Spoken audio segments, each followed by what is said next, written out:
Earlier in the day at the SCG, it was Port Adelaide holding off a fast-finishing Sydney outfit. I think the Swans in the end had 13 scoring shots to the Powers 3 in the final term, but in the end it didn't matter. Port Adelaide getting up by 8 points. But I want to take you back, Kane, to that first term, because for Swans fans, I'm sure it was a frustrating watch. At one end, you had the ruthless efficiency of Port Adelaide, and the Swans just couldn't nail that kick going inside 50. Oh, didn't they butcher the footy? And we're watching them here, like kicking it to outnumbers or kicking long, high balls that did not give their forwards a chance whatsoever. That's Blakey under no pressure, and McLean on a lead-up. You just have to hit that. So I'm not sure why they've broken down so badly. Part of it is clearly through personnel, and Amati's not there and McDonald isn't there. I understand that.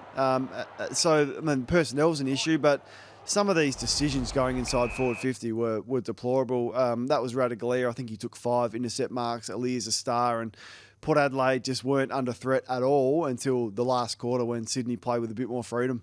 What's up with Chad Warner, the Swans superstar? We know he's got this contract dangling in front of him. Will he, won't he go home, Kane? But the last 2 weeks, he's been totally at sea. I think it's been longer. I think he's the majority of his year. He's had flashes of brilliance, but not to the impact that we saw last year. I mean, and it's going to be hard for him to live up to that standard, but Goulden and Heaney and Warner were the 3 that we spoke so much about.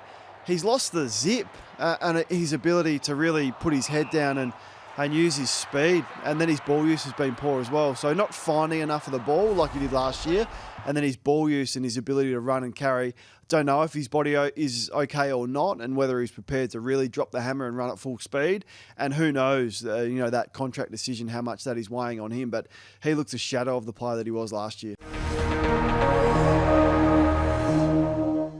What's gambling really costing you? For free and confidential support, call the number on the screen or visit the website.